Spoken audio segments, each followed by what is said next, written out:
마태복음 1장 21절 우리 한 절 말씀입니다. 아들을 낳으리니 이름을 예수라 하라. 이는 그가 자기 백성을 그들의 죄에서 구원할 자이심이라 하니라. She will give birth to a son, and you are to give him to the name Jesus, because he is to save his people from their sins. 아멘. 오늘은 성가대 찬양하기 전에 먼저 말씀을 전하고 그 다음에 성가대 찬양 우리 하나님께 드리도록 하겠습니다. 오늘 말씀의 제목이 백성을 그들의 죄에서 구원할 자입니다. 우리 옆에 있는 분들과 함께 인사할까요? 크리스마스 때 인사하는 인사 다 아시잖아요. 우리 메리 크리스마스 인사할까요? 메리 크리스마스. 예. 뒤에도 인사하시고요. 메리 크리스마스.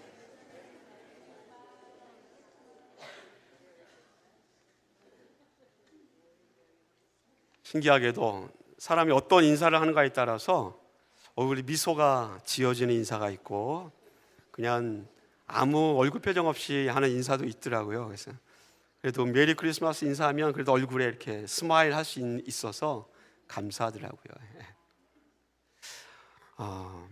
백성을 그들의 죄에서 구원할 자입니다. 약 10년 전의 통계이지만 한국에서 지난 60년 동안 가장 많이 신생아 아이들에게 지워졌던 이름이 있습니다. 그 1위의 이름이 바로 영숙입니다. 영숙.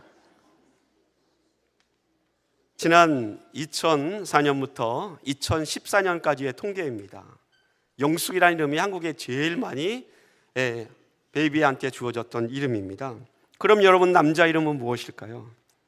혹시 철수. 남자 이름은요 바로 지훈이었습니다. 최고의 남자 이름. 성경에도 보면 예수님의 엄마와 아버지 이름이 나와 있지 않습니까? 요셉과 마리아라는 이름입니다. 이 요셉과 마리아라는 이름은 영어 이름들 중에서 몇 등이나 하겠습니까? 여러분, 제가 자료를 찾아보니까 1923년부터 2022년까지 100년 동안의 자료입니다. 미국의 소셜 시큐리티 어드미니스트레이션에서 통계를 보았더니 지난 100년 동안 미국 사람이 가장 많이 사용한 그 이름은 여기서 두두두두 이렇게 북이 나와야 됩니다. 두두두. 뭘까요? 예? 메리. 메리. 아쉽게도 여자 이름이 아니었습니다. 최고의 넘버원 미국의 이름은 바로 제임스였습니다. 제임스. 100년 동안 460만 명이 사용한 이름입니다. 제임스. 그러다면 여자 1등도 있잖아요. 남녀 통틀어 제임스가 1등인데 여자 이름 중에 1위는 뭘까요? 한번 맞춰보십시오. 예? 안타깝게도 그건 아니고요. 우리가 성경에서 많이 보는 이름이죠? 예, 맞아요. 300만 명이 사용한 메리 마리아입니다. 아쉽게도 남편 요셉이 마리아한테 졌습니다. 요셉이라는 이 이름은 미국에서 230만 명이 사용하는 넘버 8등입니다. 8등. 이름이 참 중요합니다. 동양에서는 어떤 이름을 가졌는가에 따라서 그 사람의 인생이 달라질 수 있다라는 그 믿음을 갖고 있습니다. 동양 철학의 공자라는 사람이 있습니다. 공자가 지은 논어라는 책에 피리아 정명호라는 말이 있습니다. 피리아 정명호. 공자의 제자가 공자에게 찾아왔습니다. 그래서 묻습니다. 만약 한 나라의 군주가 선생님을 모셔다가 정치를 하려 한다면 무엇을 가장 먼저 하겠습니까? 그렇게 물은 것입니다. 그랬더니 공자가 대답하기를 반드시 이름을 바로 먼저 잡는 일을 하겠다라고 대답했습니다. 다시 말하면 피리아 정명호입니다. 이름부터 바로 세우겠다라는 것입니다. 이 피리아 정명호를 사람들이 많이 어떤 것에 사용하냐면 사람은 자기 이름대로 산다라는 말에 피리아 정명호라는 한문을 사용하고 있습니다. 사람은 자기 이름값을 한다라는 것이죠. 이름이 중요합니다. 여러분 그렇다면 옆에 있는 사람만 여러분 이름을 아십니까? 옆 사람하고 자기 이름을 한번 한번 알려주십시오. My name is, 내 이름은 무엇입니까? 한번 옆 사람에게 introduce yourself, your name, 자기 이름 한번 알려주십시오. 내 이름은 무엇입니다. 예.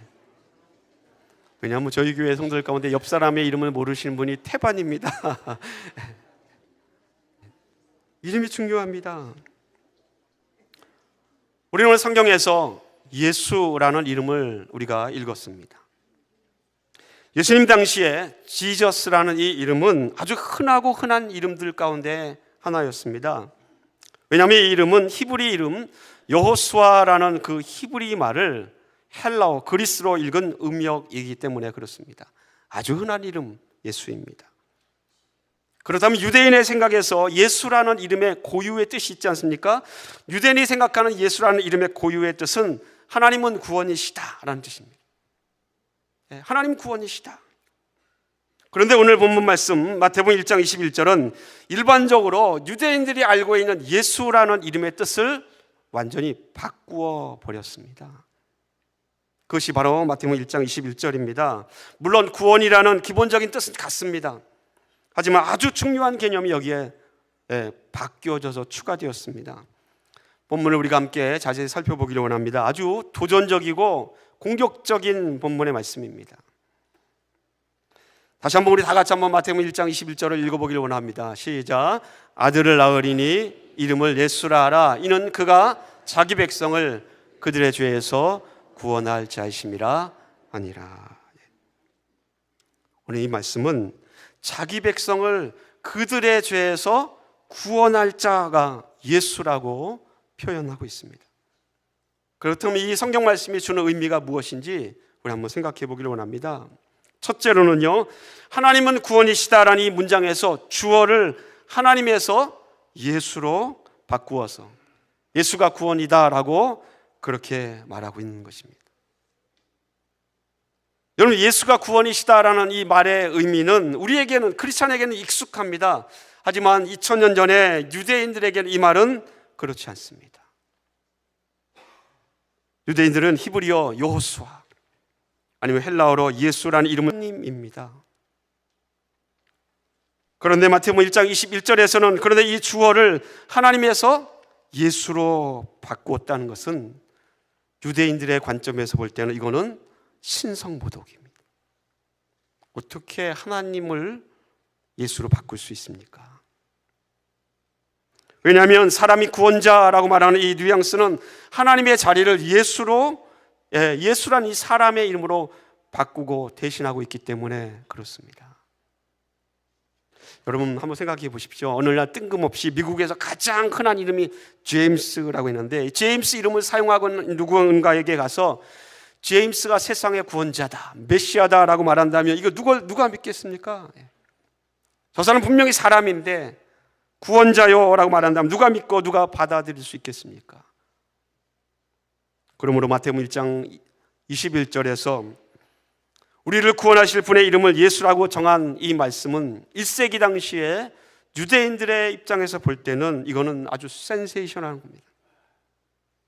그리고 아주 그들의 지금까지 생각하고 있던 생각을 완전히 깨뜨려버리는 그러한 말씀의 선포가 마태복음 1장 21절입니다.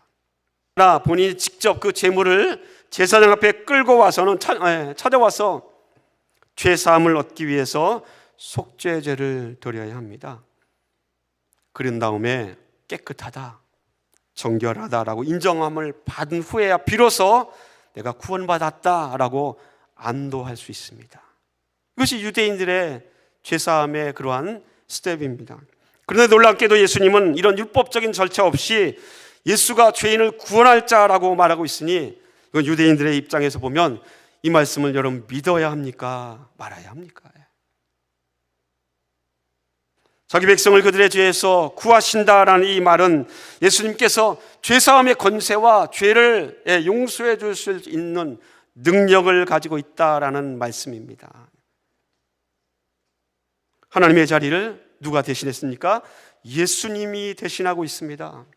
죄를 사할 수 있는 권세를 지금까지 하나님으로 생각해 왔는데 예수라는 이름으로 그 자리를 대신하고 있다면 유대인들의 생각에는 이건 신성모독이요, 공격적이고 도전적인 말로밖에는 생각이 되지 않았을 것입니다. 여러분, 예수님의 이름에 대해서 설명하고 있는 마태복음 1장 21절의 말씀, 예수님의 이름에 대해 유대인들이 가질 수밖에 없는 신성모독, 이러한 이 논란의 이슈들은 그들이 만약 예수 그리스도가 누구인가를 인정하는가에 따라서, 아니면 인정하지 못하는가에 따라서 해결될 수도 있고 반대로 해결을 하지도 못하는 문제입니다. 예수님이 누구인가? 예수님이 메시아라고 인정하면 지금까지 논란의 문제들은 유대인들에게 아무런 문제가 되지 않습니다. 예수를 구원자라고 메시아라고 인정하면 모든 문제가 사라집니다. 예수가 누구인가를 아는 것, 바로 오늘 성탄의 주인공이신 예수 그리스도고, 그분이 바로 자기 백성을 그들의 죄에서 구원할 자라고 성경은 말하고 있습니다. 믿습니까? 이것이 복음의 핵심입니다. 이것이 복음의 핵심입니다. 마태복음 1장 21절에서 복음의 핵심은 예수가 누구인가라는 이 질문을 중심으로 우리에게 무언가를 요구하고 있습니다. 그 요구가 바로 구원과 죄에 대한 것입니다. 구원과 죄에 대해서. 그렇기 때문에 복음을 이렇게 정리할 수 있습니다. 복음은 우리에게 요구하는 그 두 가지는 바로 회개와 믿음만을 우리에게 요구하고 있습니다. 그게 다 전부입니다. 그 외에 다른 것이 복음이 우리에게 요구하지 않는다라는 것입니다. 아마 여기에 앉아있는 여러분 가운데, 목사님 그러면 순종은 뭡니까? 예배를 드리는, 우리는 복음은 예배 드리는 거는 전혀 상관이 없습니까? 왜 선교해야 합니까? 왜 선한 행동을 해야 합니까? 왜 정의를 따라야 됩니까? 모든 지역의 사역들은 어떻게 해야 합니까? 라고 물어볼 수 있습니다. 질문할 것입니다. 여러분께 분명히 말씀드릴 수 있는 것은, 이런 것들은 예배니 선교니 찬양이니 선한 행동이니 정의니 교회에서 하는 모든 사역들, 이런 것들은 복음이 요구하고 있는 것은 아닙니다. 다른 각도로 말씀드리면 순종이니 선교니 예배니 선한 행동이니 정의니 교회 모든 사역들은 복음의 결과물일 뿐입니다. 이 뜻이 무엇인가 하면, 마태복음 표현으로 생각하면 아브라함이 이삭을 낳았다라는 것처럼 복음이 이런 것들을 낳았다라는 것입니다. 복음이 이런 것들을 만들어낸다라는 뜻입니다. 그러면 이렇게 정리할 수 있습니다. 복음이 순종을 낳습니다. 믿습니까? 복음이 선교를 합니다. 복음이 선한 행동을 불러일으킵니다. 복음이 정의를 실현합니다. 복음이 교회의 여러 사역을 감당할 수 있도록 우리에게 능력을 주십니다. 이 모든 것이 가능한 이유는 바로 복음이 예수 그리스도 그 자체이기 때문입니다. 믿습니까? 복음이 예수 그리스도 자체이기 때문입니다. 여러분, 복음이 낳는다는 개념, 복음이 뭔가를 가능하게 한다는 이 의미를 만약에 우리의 삶 속에서 혼동하게 된다면 우리는 행위주의나 율법주의나 아니면 외식이나 가식에 빠질 수밖에 없습니다.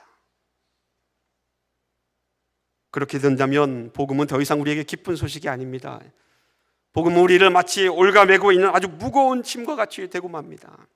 하나님께서 우리에게 복음을 기쁨으로 주셨는데, 자유하라고 주셨는데 올가매게 된다는 것입니다. 사랑하는 성도 여러분, 그렇기 때문에 우리가 성탄절의 주인공이신 예수 그리스도의 탄생을 반가워하고 감사해야 하고 기뻐해야 할 이유가 바로 여기에 있습니다. 복음의 주인 예수 그리스도. 드디어 이제 3일 후면 예수님이 탄생하신 크리스마스입니다. 크리스마스. 여러분, 크리스마스 하면 뭐가 제일 먼저 생각납니까? 한 기독교 문화단체에서 설문조사를 했더니 크리스마스 하면 생각나는 첫 번째가 크리스마스 캐롤이었습니다. 그리고 두 번째가 산타와 선물이고, 세 번째가 크리스마스 파티였습니다. 그리고 나서는 루돌프, 그리고 펑펑 내리는 눈, 그리고 연인과의 데이트, 공연 관람, 이런 크리스마스 추리. 저는 좀 무언가 이상하지 않습니까? 사람들한테 설문조사인데 답변이 이상합니다. 뭔가 좀 빠져 있지 않습니까? 뭐가 빠져 있습니까? 지저스, 예수 그리스도. 크리스마스를 예수 그리스도와 연관해서 사람들은 그렇게 생각하지 않습니다. 이 단체의 조사에 의하면 크리스마스에 떠올린 사람에서 예수 그리스도, 지저스는 고작 17%밖에 되지 않았습니다. 성탄절의 의의가 무언가라고 물었을 때 그 성탄절이 예수님의 생일이다라고 답변한 사람은 답변자의 8%밖에 되지 않았습니다. 오늘 교회에 오신 여러분들에게 예배 끝나고 돌아갈 때에 2025년도 달력을 다 드립니다. 캘린더를 드립니다. 2000년 전에 지금 우리가 사용하고 있는 태양력과 같은 달력은 2000년 전에는 없었습니다. 그런데 우리는 2000년 전에 12월 25일 날 예수님께서 이 땅에 성육신하여 오셔서 이 날이 바로 아기 예수가 오신 날이라 믿고 크리스마스를 절기로 정하여서 우리가 지키고 있습니다. 왜 지킵니까? 선물을 주기 위해서 지킵니까? 놀기 위해서 지킵니까? 아니면 하루를 푹 쉬기 위해서 우리가 지킵니까? 아닙니다. 절대로 아닙니다. 크리스마스를 절기를 지키는 가장 큰 이유는 바로 기억하기 위해서입니다. 기억하기 위해서. 우리가 이 날을 지키는 것은 기억하기 위해서입니다. 신앙생활의 가장 두렵고 무서운 단어 중에 하나는 기억하는 것의 반대인 잊어버린다라는 것입니다. 하나님이 내게 아무리 귀한 것을 주셨어도 잊으면 끝입니다. 아무리 많은 것을 주시고 아무리 특별한 것을 주었다 할지라도 그것을 잊어버리면 아무 의미가 없습니다. 분명히 손에 뭔가를 쥐어 주셨는데 손에 쥐어진 것 그것조차 잊어버린다면 그것은 소유한 것이 아니라 다 사라지는 것입니다. 그러므로 기억하지 못하면 좋아할 수도 없습니다. 감사할 수도 없고 누릴 수도 없습니다. 모든 것이 그냥 다 사라집니다. 사람들은 받는 것을 좋아합니다. 하지만 받는 것보다 더 중요한 것은 주신 분에 대하여 기억하는 것이고 잊지 않는 것입니다. 사랑하는 성도 여러분, 기억합시다. 한번 따라 하시기 바랍니다. 예수님이 누구인가를 기억합시다. 기억해야 합니다. 예수께서 나를 죄로부터 나를 구원하셨다라는 이 사실을 여러분 기억해야 합니다. 그리고 잊지 말아야 합니다. 예수님만 나의 구원자이심을 여러분 잊지 말아야 합니다. 말씀을 맺습니다. 2000년 전에 유대 땅 작은 고을 베들레헴에 예수님께서 찾아오셔서 그 찾아오신 예수님께서 2000년을 훌쩍 뛰어넘어서 2024년도의 연말에 지금 이 자리에 예배를 드리는 이 현장에 우리에게 친히 찾아오셨습니다. 아멘. 믿습니까? 그렇다면 우리에게 찾아오신 예수 그리스도의 그 사랑을 여러분 잊지 않고 기억하고 또 기억해내기를 예수님 이름으로 축원을 드립니다. 예수님, 영원히 여러분의 뇌리 속에서 잊혀지지 않은 그 이름, 예수라는 그 이름에 능력이 있습니다. 그 이름이 여러분의 삶의 능력이 되고 삶의 소망이 되기를 예수님의 이름으로 간절히 축원을 드립니다. 기도하겠습니다. 할렐루야. 사랑이 임하신 아버지 하나님 감사합니다. 우리의 삶을 주관하시고 우리의 삶을 만져주시는 주님, 예수만이 구원이라고 말씀하고 있습니다. 주님만이 우리의 죄를 사해 주실 수 있는 하나님의 구원자라고 성경은 선포하고 있습니다. 하나님, 성탄절을 맞이하여서 우리를 구원하시기 위해서 우리의 죄를 용서해 주시기 위해서 이 땅에 오신 주님을 기억할 수 있는 귀한 절기가 되게 하여 주시옵소서. 하나님 아버지, 복음이 우리에게 요구하고 있는 것을 따라서 그 복음의 주인 되신 예수 그리스도를 우리 마음속에 깊이 깊이 담기를 간절히 소원합니다. 형제와 성도들의 마음속에 은혜로 채워주시며, 비록 우리에게 여전히 질병이 있고 여전히 해결해야 될 많은 삶의 문제들이 있고 어려움들이 있지만 주님 때문에 기뻐할 수 있는 성도의 복된 인생이 될 수 있도록 주님 축복하여 주시옵소서. 주님만 의지하며 우리를 사랑하시는 예수님의 이름으로 기도드리옵나이다. 아멘.